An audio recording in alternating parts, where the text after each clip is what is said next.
This baby hits 88 miles per hour. You're gonna see some serious shit. Wake up. Time to die. Good morning, Angel. Good morning, Charlie. Yo, she-bitch. Let's go. I'm on Dad Circle Map, too. Don't fuck with the babysitter. We came, we saw, we kicked his ass. Swing. Yeah, baby. Bueller, you can dodge a wrench, you can dodge a ball. What are you looking at, Spothead? Fucking Chuck Norris. Great Scott. I know this is heavy. You just gotta keep living, man. L-I-V-I-N. Cinema Royale. Oh, I'm sorry. Did I break your concentration? Boy, that escalated quickly. I mean, that really got out of hand fast. Hello, and welcome to Cinema Royale After Dark, where we talk about movies at night. I'm your host, Scooter Mike, also known as MJ White Wolf. Along with me are my special movie aficionados who are going to talk about movies with me. First up is James Sullivan, also known as Jaime Tude. Tonight's broadcast is brought to you by Smash has been canceled. I'm pissed off and I blame you guys for it. Because you didn't watch it. That was a good show, you know? I really like musicals. Yeah. Nice. Oh. Yeah, I agree. My name is... And last but not our least, other co-host here. and my other co-host is a guest, of course, because Matt and/or Morgan could not make it tonight. So instead, we have Brandon Nichols, also known as the Hardcore Kid. Hey, what's going on here? What's going on with you, Mike? James? Hey, James! That's an interesting profile pic you got in there. What, you got some lipstick on there or what? Actually, no, I just finished eating a lollipop. Who's that custom man on your icon there, huh? Four Eyes? Oh, that's my buddy. They call him Jim Cornette. He's a manager.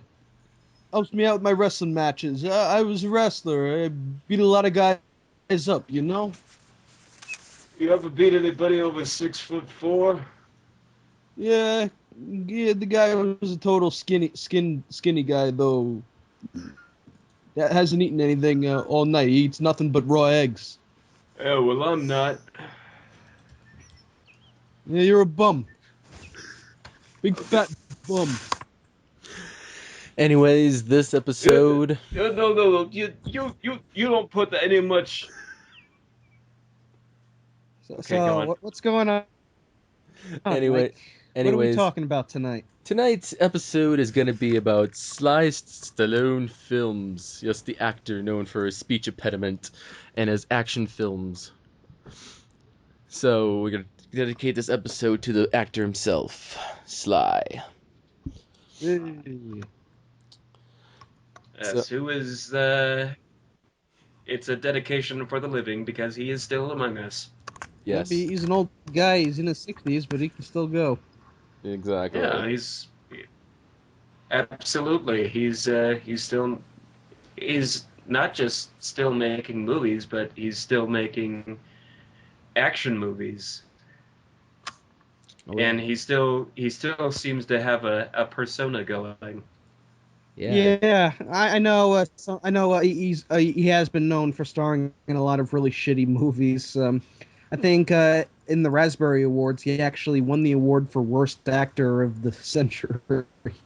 What? Yeah. Which century exactly? Because we're 20th century. Okay, because he wasn't there for the entirety of that one, and that's for half of it. Well, let me quote... not even his career. Well, he has won 10 awards from the Razzies that he won so far are the worst actor of 85 for Rhinestone, worst actor... No comment there. Worst actor of 86 for both Rambo First Blood Part 2 and Rocky 4. I really think that's bullshit that he would even get a because as a despite what people may say about like Rambo First Blood Part 2 or Rocky 4, those movies have and Rocky 4 they have cult followings. I mean, I'm probably one of the few people who actually are. What do you guys think of Rocky 4? I love Rocky 4 personally. It's one of my favorite Rocky movies, actually. Yeah. I must break you. I love Duff. And I really like the music, the musical score. That kind of movie is actually like whenever I was about to go to I was about to have a wrestling match in high school, and the night before I recall Rocky 4 was actually on, and I was downstairs in my gym working out, and Rocky 4 was playing on the television screen, and when they have the montage playing with the music playing. Who did the score for Rocky 4 again?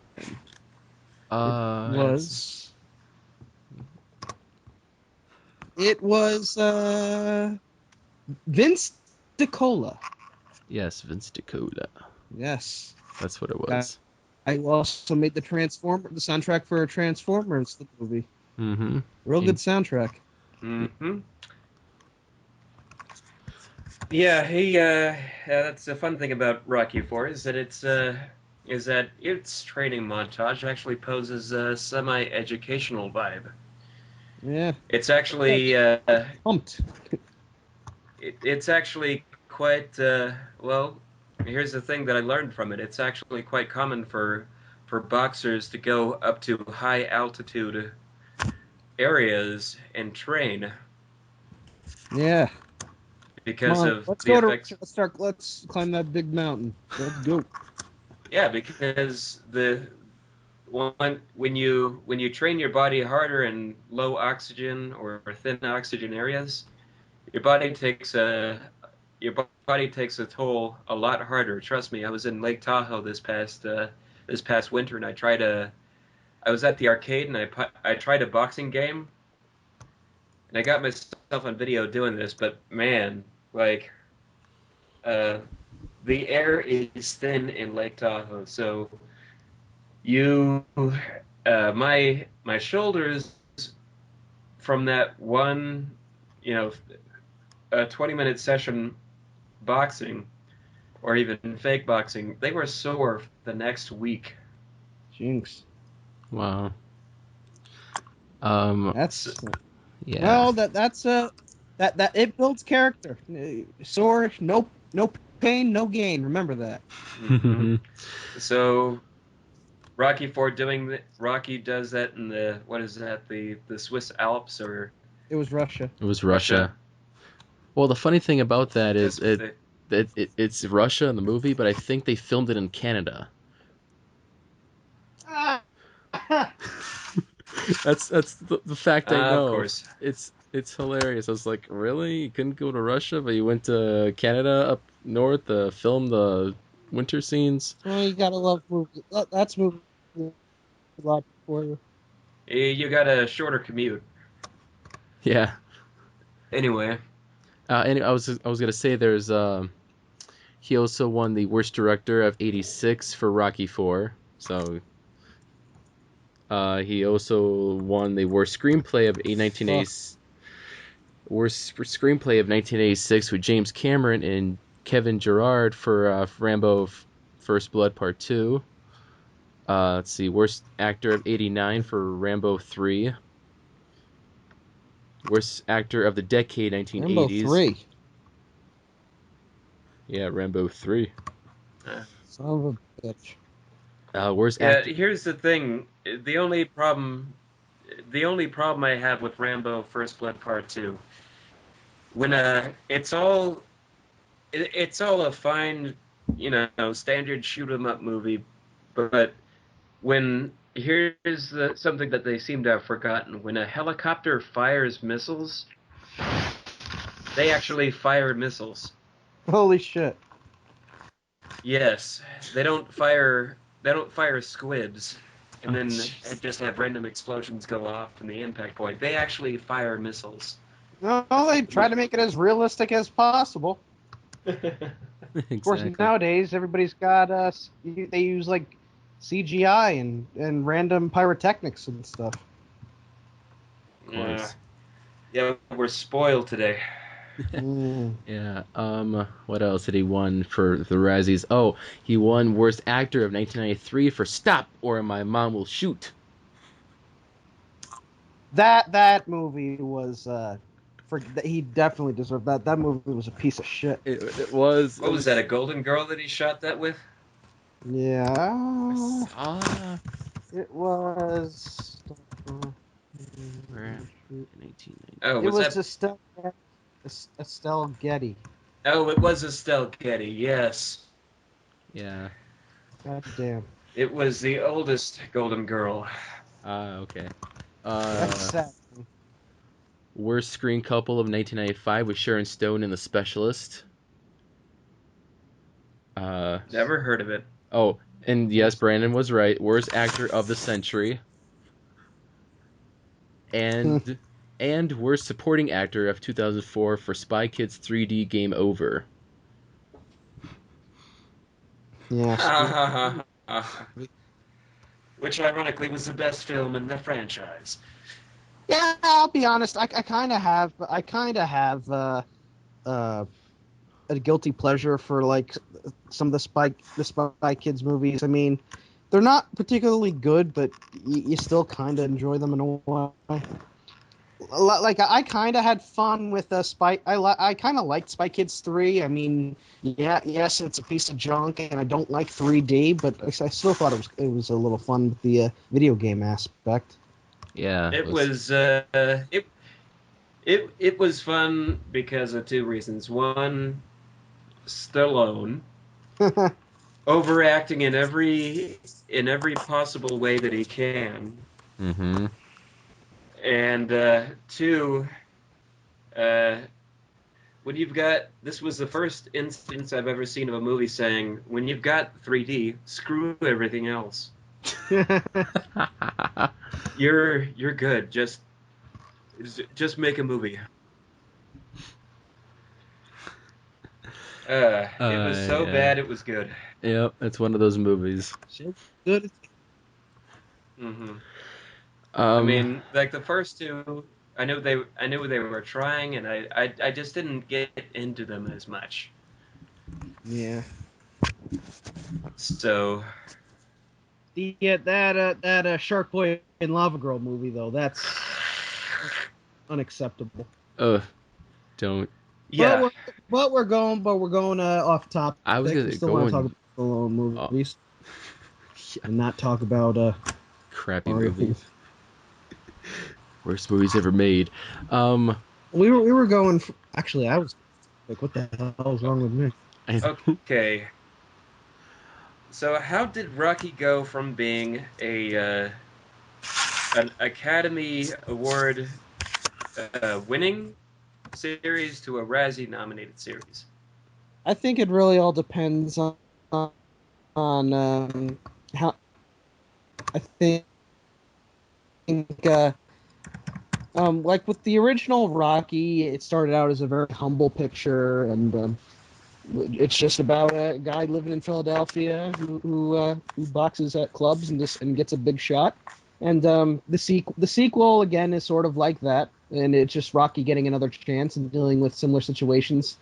Around the time when Rocky 3 came out, that's when things just started to get random and over the top.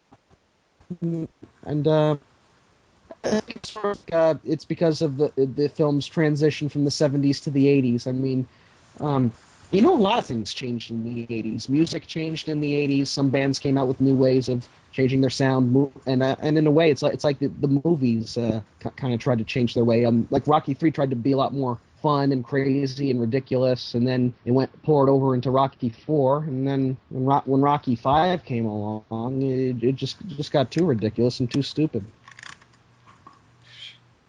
Rocky 4 had a robot. Exactly. And I'm a robot guy. Mm-hmm. Yes, we've all seen your channel. Well aware of that. Yep. The robot got a Razzie nomination too, didn't it? I don't The know. robot got a Razzie nomination? I Yeah. never heard of that. But he lost to the Daleks. Let's see. Oh my god, that was funny. Last time we talked about comic book movies, and Stallone was in the movie known as Judge Dredd, which is based off a comic book movie, based off a comic book. Yeah. I mean, I am the law.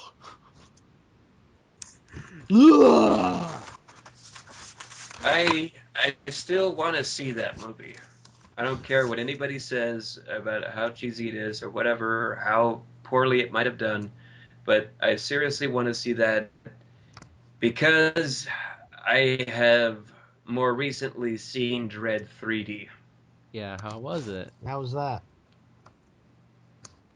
Well, if you like people getting high and shot in slow motion, this is the movie for you. But it kind of it missed out on the heroism aspect. Well, I think actually have it on DVD, so I'm quite a big fan of it, actually. I mean, it's a gritty, darker image of Judge Dredd, and it's the way it's supposed to be based on the comics. Do you think? Oh, okay. Well, did you find that the sidekick character was a more interesting character than Dredd himself? Because I sure did. More or less. I mean, the sidekick character was pretty interesting because she was a mutant / sidekick, so, I mean, she would have been fleshed out in the sequel if there was a sequel, but, I mean, Dredd, he's a badass. I mean, he's got that deep voice, and he's just ready to kick some ass. Okay, but who's seen the Stallone Judge Dredd? I mean, I have not fully seen the movie. I actually seen like reviews of it, like such as the Nostalgia Critic review of it, and I mean, first off, he takes his helmet off, which it's never been done before. I mean, why would you? With the character of Dredd, he's never supposed to take his helmet off. In the comics, you know, when he does take his helmet off, he's censored in the comics. So why did they take the helmet off? It just didn't make any sense to me. That's the aspect of that. Besides, it's like, oh, Stallone's Judge Dredd. Let's just take the helmet off and you can see his full face. Because we know who the actor is. Stallone needs FaceTime. It's in his contract. Yeah, the more your face is on screen, the more money you make. That's what they tell me. Yeah, it's something like that. But in the Stallone Dredd, there was a sort of a sidekick in that one, wasn't it? Like Rob Schneider. Yeah, I kind of didn't like Rob Schneider in it. He was very unnecessary in that movie.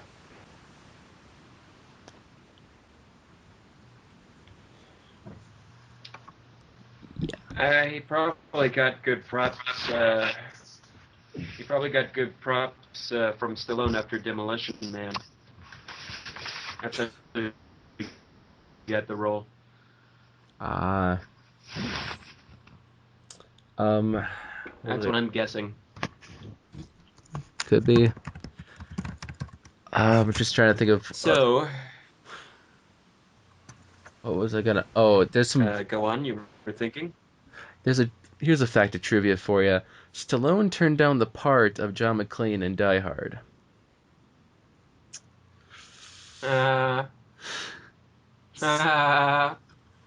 So okay. I still think Bruce Willis would make a better John McClane than Sly. I just think He's a small guy. He's a smaller guy. He's not as built, but he does have that kind of charisma to it. Yeah, I agree. That was just something interesting. The look. He's got the style, the voice, the attitude. I think he's a good John McClane for it. John McClane for president. Yeah, so I would have voted for him. Oh, if he were real. Here's another fact of trivia. He was Joe Schumacher's second choice to play Mr. Freeze in Batman and Robin. I think that would have been more tolerable than Arnold. Even though Oh my goodness! I just found a loophole. What loophole? Slice man cometh. Kick some ice. So they were both Stallone and Schwarzenegger were considered for the same role as Mr. Freeze. And yet in a previous Schwarzenegger movie, Stallone replaced Schwarzenegger in a famous role of his. You guys know what movie I'm talking about? Oh, I'm trying. Oh, I don't know.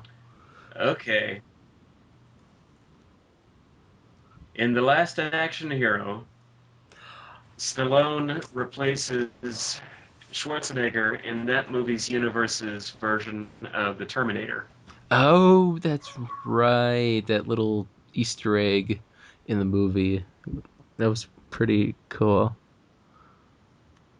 I totally forgot about that.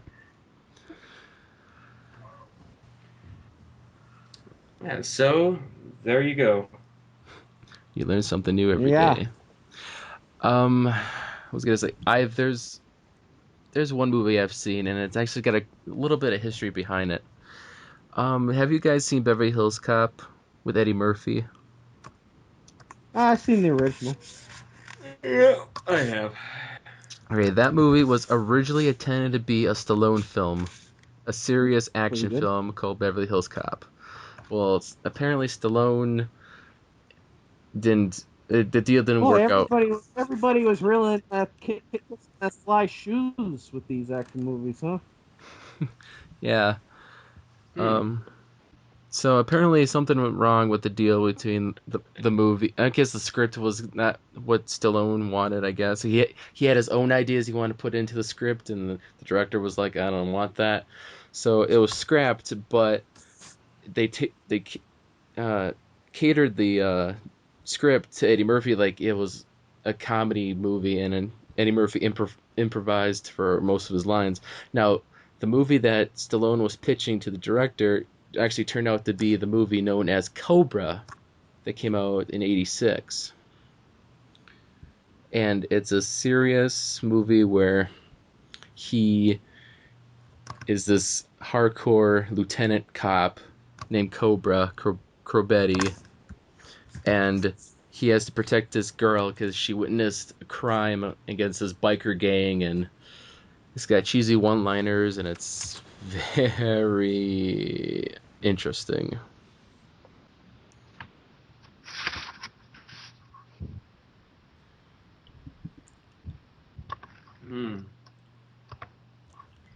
Yeah, Cobra. I have yet to see that, but I've heard many great things. Or bad things about it. It's how would I put this? It's cheesy. It's kind of cheesy to a point. It's because there's a one-liner in the movie that's like at the beginning, and he says, "You're the disease, and I'm the cure." And he just kills him, just like you're the disease, and I'm the cure. Bang.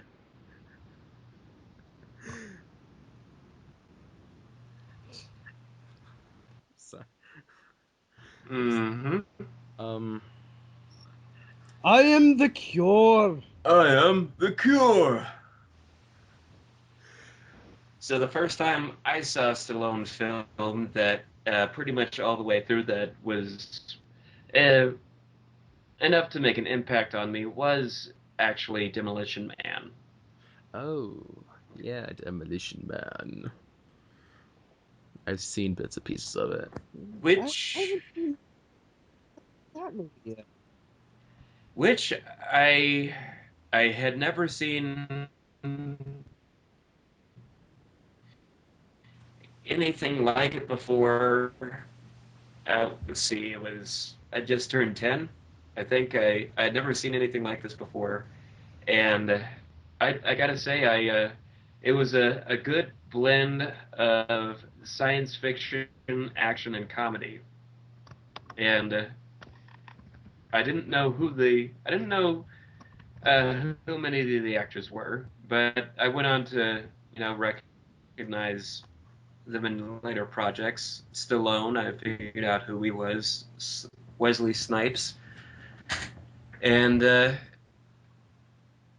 I think I went back to that movie after years of not seeing it and enjoyed it even more for all of its cheesiness. I mean, if you want a good cheesy Stallone action film, that's one that I do recommend. What if you don't want a cheesy Stallone film?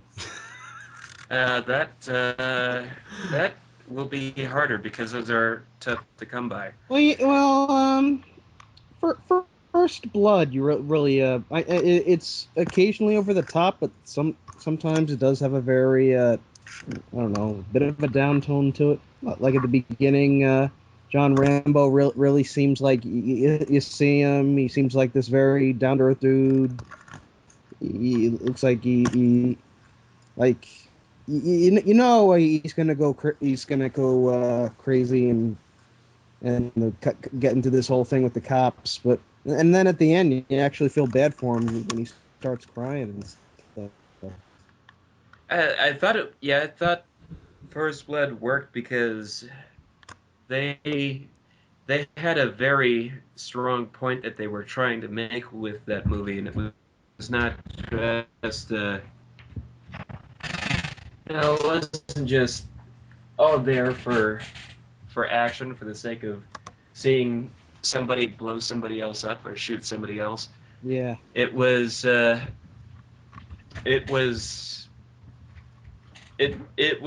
trying to make a statement to how poorly the veterans were treated after Vietnam.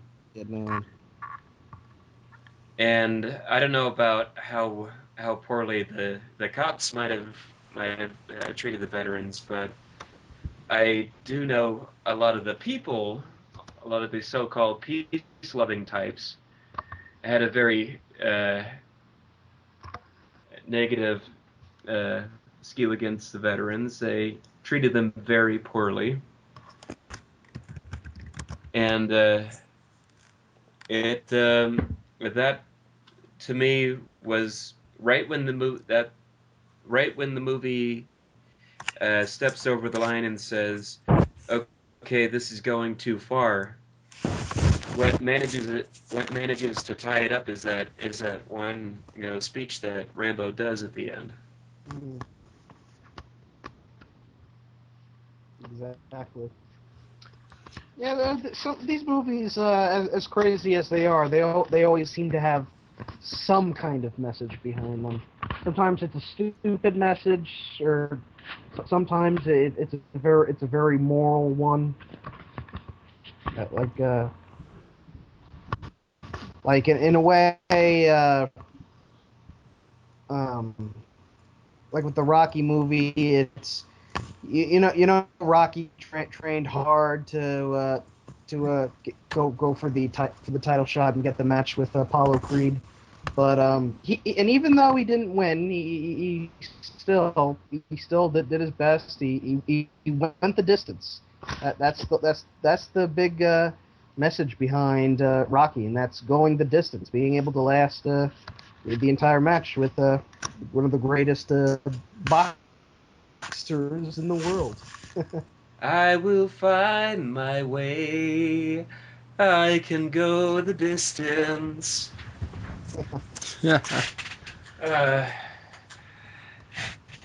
I had to do it. So You did. Yeah. So Stallone started out. All right, I should talk about how his first acting role was.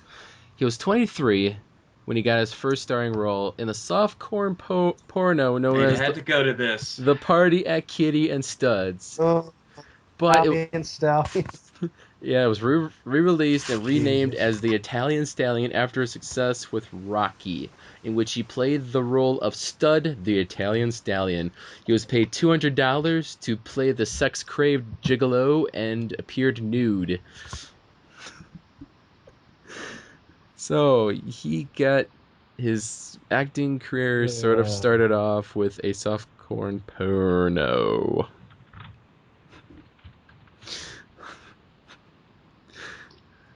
In 1970. That sucks. That's really gonna ruin your reputation. That's a rough. And here's the funny thing. Mm-hmm. He's a Roman Catholic.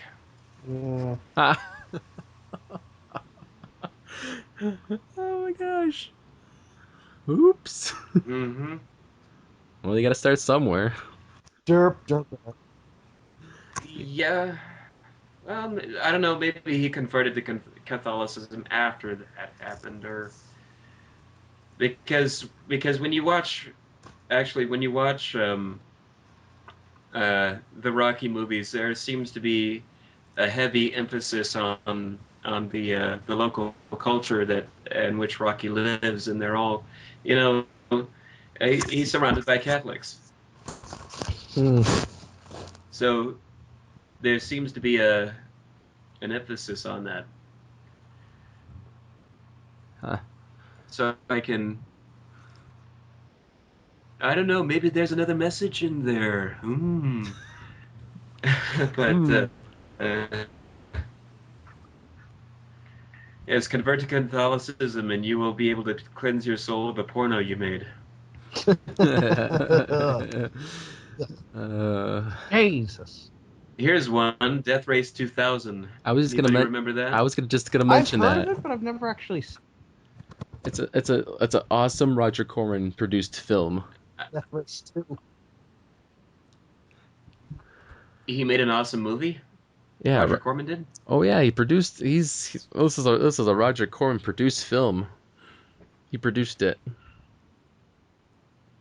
Wait, he actually produced an awesome movie? I love Roger Corman, don't you? Don't you think his movies are cheesily awesome? I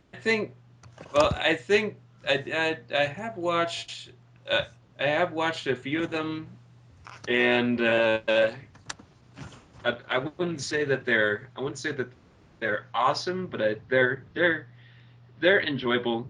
A lot of them just enjoyable B movies. Yeah, well, maybe I shouldn't say We're talking awesome. about Roger Corman, Godfather Part 2. We're talking about Roger Corman as in the original Fantastic Four movie.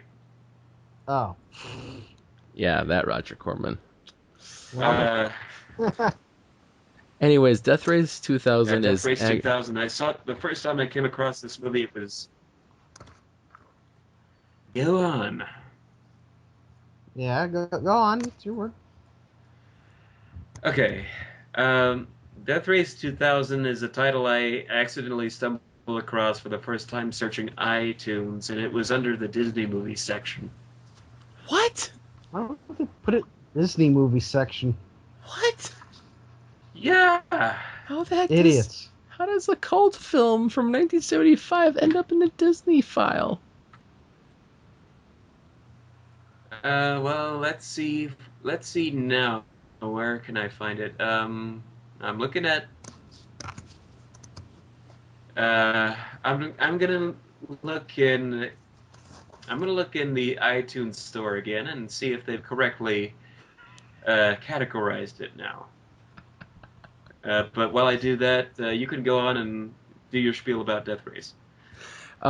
Yeah, Death Race 2000 is a interesting film. I mean, it's a great concept, by the way. It's in Death Race 2000, it's a little bit different than the remake.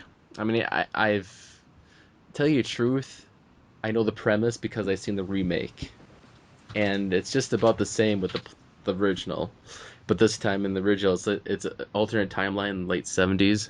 It's pretty much about in the future. It's like a futuristic kind of thing where it's a post-apocalypse, and the major event is a death race, and it's a race to death. And you get these vehicles and cars that go crazy, and then it's like Speed Racer kind of, with the contraptions, and in my opinion. Speed Racer was underrated, definitely. Yeah, totally. Actually, I kind of picture.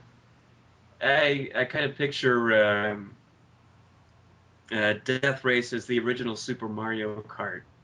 Yes, yes, I agree. I actually agree. That should be your selling point if you want to go see Death Race. It's just like Mario Kart.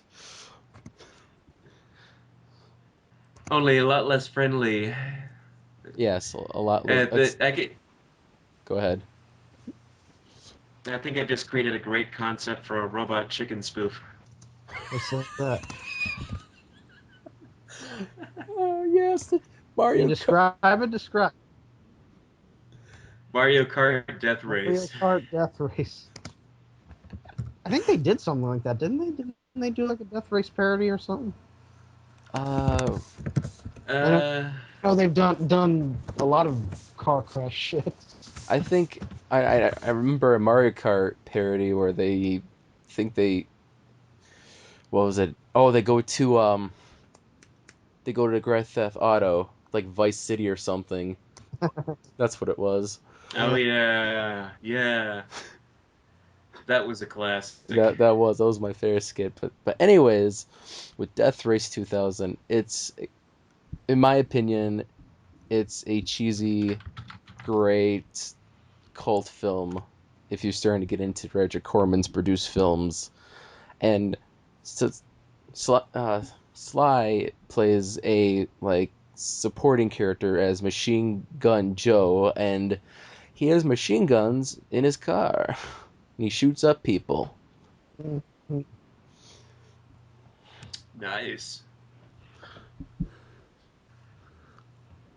And does he have to roll over a question mark in order to get that skill, or? No, well, actually. Or maybe does he? Wait, no, like I said, I've not seen the original, but in the remake of Death Race, they actually, in order to get their power-ups for their guns, they have to roll over like a emblem of the weapon.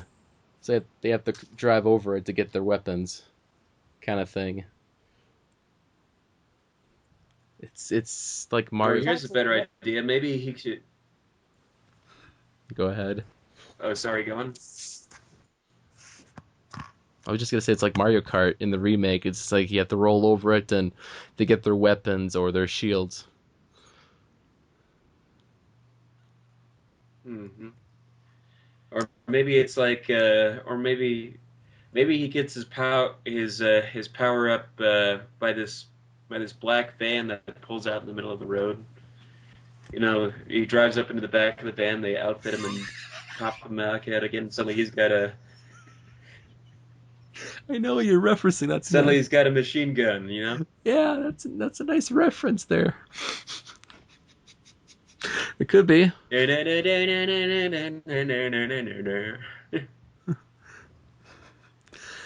I was gonna say, and Sylvester Stallone has done another cheesy 80s film, which he's the only one that could do it. Over the Top, which is pretty much the arm wrestling movie. A movie all about arm wrestling. It's about arm wrestling. Yeah, It's all in that one right arm. Working the hands, working those forearms, working those wrists, trying to. Oh yeah. Yeah, this arm. Yeah, I like to do it with one arm. You know, working it with one arm, with the other. Oh yeah. Yeah, Over the Top is pretty much about a Yeah, long so we haul get truck it's about as driver. bare bones masculine as it can get. Yeah. Yeah, it's got a plot to it at least because Stallone plays a long haul truck driver who tries to win back his alienated son while becoming a champion arm wrestler. Hey kid, I'm gonna win this for you. I want to win your love back. Okay, that was bad. After doing impressions. I'm doing impressions again.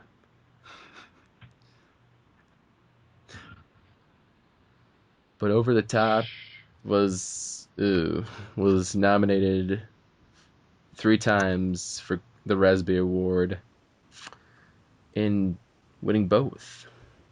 Oh, for the director? No, never mind.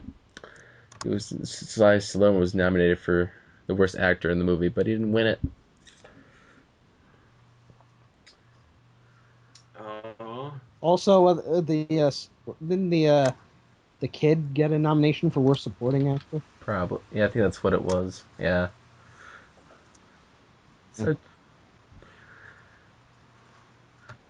So he also directed a couple of films as well, including his own films. Like The Expendables and Rocky Balboa and he directed Rocky 4 and Rocky 2. But one of the weirdest ones I've noticed that he directed was the sequel to Saturday Night Fever titled Staying Alive. oh, that one sucked. I'm surprised they actually directed that movie. Oh, co-written as well. Well, he co-written the movie start somewhere, right? and directed it, and it was in 1983. And it bombed. And John Travolta went under, but Stallone went over. So, I mean, this is the only film. I guess someone got the last laugh. Maybe it was a strategy.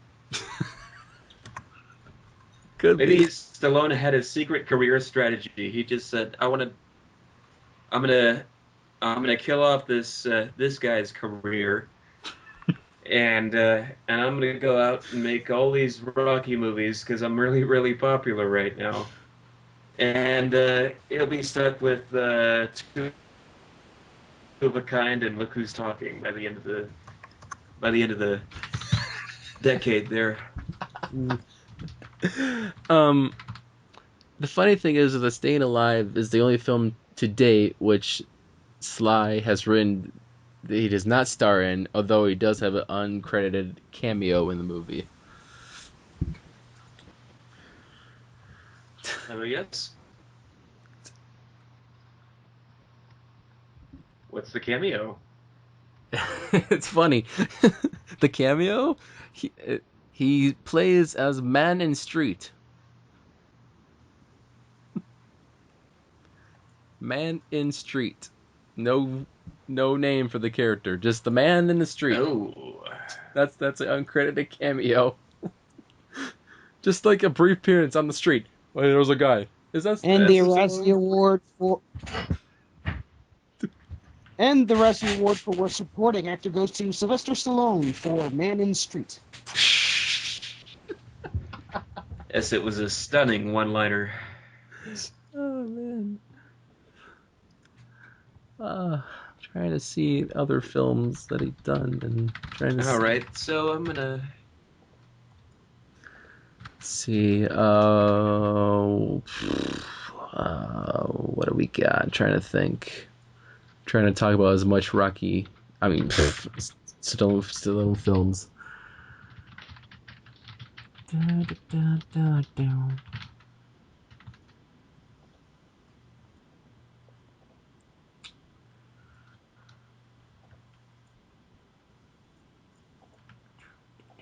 Where was I? I was gonna.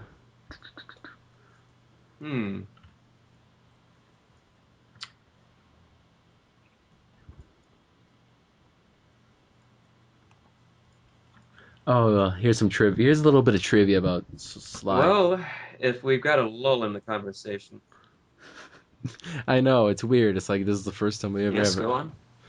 As I was saying, there's a little bit of trivia. At 15, his classmates voted him the one most likely to end up in the electric chair.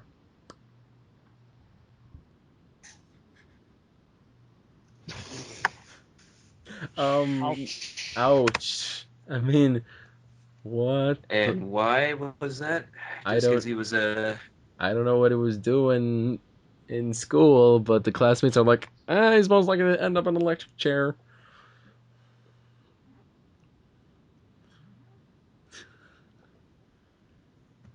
Yeah, I don't know about that. Interesting. No, not interesting. Horrifying. Horrifying, indeed. Sylvester Stallone was in a buddy cop film also known as Tango and Cash. Yeah, that's with Kurt Russell. It was Kurt Russell. Any good? It was okay. I think it's, but I wasn't too big on it.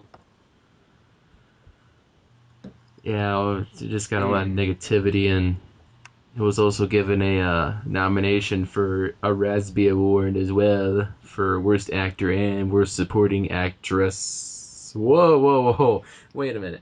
Nominations for Worst Supporting Actress, which is Kurt Russell in drag? Yeah, they'll vote for the most random crap. That's very specific. Adam Sandler actually won the award for Worst Supporting Actress for him dressing up as Jill in Jack and Jill. Oh, I guess. Good. God, that was interesting. What do I to conclude? Because I think we're at a conversation here. I think I've talked the majority of Stallone films. I think that's it. Well, I got a semi-ethical talking point here to propose. We forgot to mention the movie Bullet to the Head. Never heard of that. Yeah, that's his. That was the most recent film by Sly that came out earlier this year. I've heard of it. Oh, no wonder I've never heard. Oh, I know what it is now. Yes, this film was directed by Walter Hill, starred Stallone, of course. Looked rather interesting. Looked like it could be a fun little action movie, but there was actually an organized effort against it, seeing as some of Stallone's previous skeletons in the closet came back to haunt him. In the 90s, Stallone was outside of acting, of course. Was on a huge anti-gun streak. I don't know about you guys. I don't know if you guys are aware of this, but I've actually got a bunch of quotes here from Stallone from back in the 90s. And one of them from 1998 says, "The Second Amendment has to be stopped and someone really has to go on the line, a certain dauntless political figure, and say, it's ending, it's over, all bets are off. It's not 200 years ago, we don't need this anymore, and the rest of the world doesn't have it, why should we?" So, given his personal stance on guns, how do you think that reflects the films that he makes? Is this hypocrisy, or is there... It does seem kind of bizarre, since he's been in a lot of movies where he's carrying guns and shooting stuff. I mean, like with the Expendables, there was like explosions and shootings and guns and all kinds of crap in this. Yeah. Well, not just shooting, but shooting off body parts even. Oh yeah. Oh yeah. What about For you, crying Mike? out loud! Look at Rambo, the latest Rambo movie. That was one of the bloodiest shootouts in cinema history. Well, at least until Django Unchained came along. Yeah. Yep. I wonder if Quentin Tarantino's going to come out as anti-gun next. Oh boy. I doubt it. No. But that's interesting. What about you, Mike? That's an interesting point, because why would he come out with that even though most of his films feature a gun and just all of a sudden be like anti-gun? It's like, you're an action film star, you gotta have a gun somehow. Why? It just baffles me.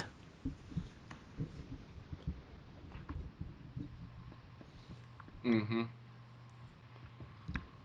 Well, here's a quote to go on and try, I suppose, to further explain himself. He says, "I know we use guns in films, but the time has come to be a little more accountable and realize that this is an escalating problem that's eventually going to lead to, I think, urban warfare." And by that, he was referring to inner city violence. And that's the I guess the argument behind why he's against the Second Amendment. Yeah,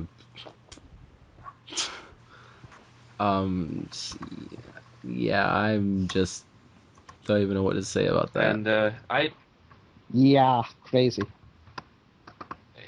I think it's Maybe hypocritical. he doesn't want to influence anybody just to get a gun and start shooting people up. Too late. Yeah, because we had the Aurora, Colorado shootings and school shootings at Sandy. Yeah. Sandy Hook. Well, Sandy Hook. Well, the situation between that, those are the kinds of people who I personally think are the reason why perfectly sane, law-abiding citizens own guns to begin with. Some do it for protection. They're scared of people in this world. Yeah, what they don't. They talked about the Aurora, Colorado shooting for a long time because that was a travesty, and it was a horrifying event. But what they didn't tell you is that not too long after that happened, somebody else tried the same thing, and they were stopped by an audience member who was a cop off duty who brought a gun into the theater. Yeah. No, just recently, the shooter of the Aurora, Colorado shootings, they just recently they labeled him as insane, legally insane. Yeah. So now he has a right to plead innocent while being legally insane, or some weird crap like that. Okay, so before we even discuss whether or not the Second Amendment should apply, or whether or not Stallone has any privilege to criticize the Second Amendment, first we gotta fix the other messed up things in our legal system. Starting with that.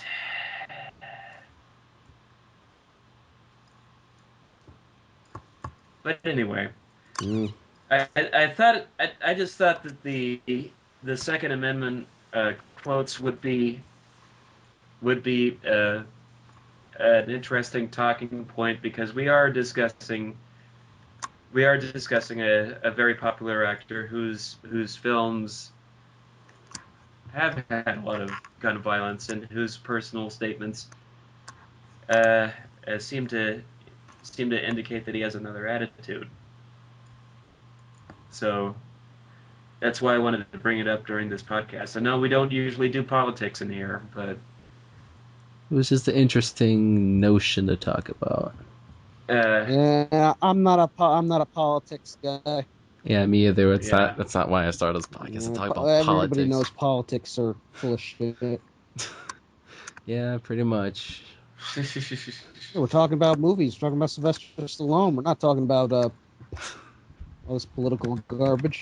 Exactly. Well, technically, remember, First Blood is a political film. Way to tie that. On account of, like we said, the message before, how veterans were treated. Yeah, way to tie that back in. That's pretty awesome. Way to tie that together. I snuck it in. You snuck in there with that. It's cool. It was I brought my ticking time bomb in here. I noticed that Sylvester Stallone has 3 upcoming movies coming out. One called Escape Plan, which is coming out. He has upcoming movies that are coming out. Yeah, he's got 3 of them coming out. 1 this year and 2 next year. He's still working his ass off in the business. Correct. So he's gonna be in Escape Plan, which is formerly known as Escape Plan. Okay, and see. He's starring with Arnold Schwarzenegger and, again, Grudge Match, which is actually a sports comedy where he's gonna be boxing with Robert De Niro.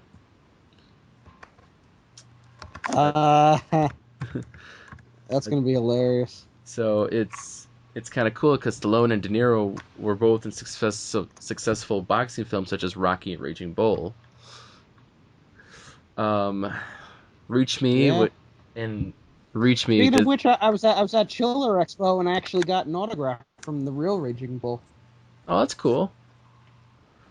Yeah. Yeah, it was pretty cool. But yeah, so if you love Sly, watch out for his upcoming films.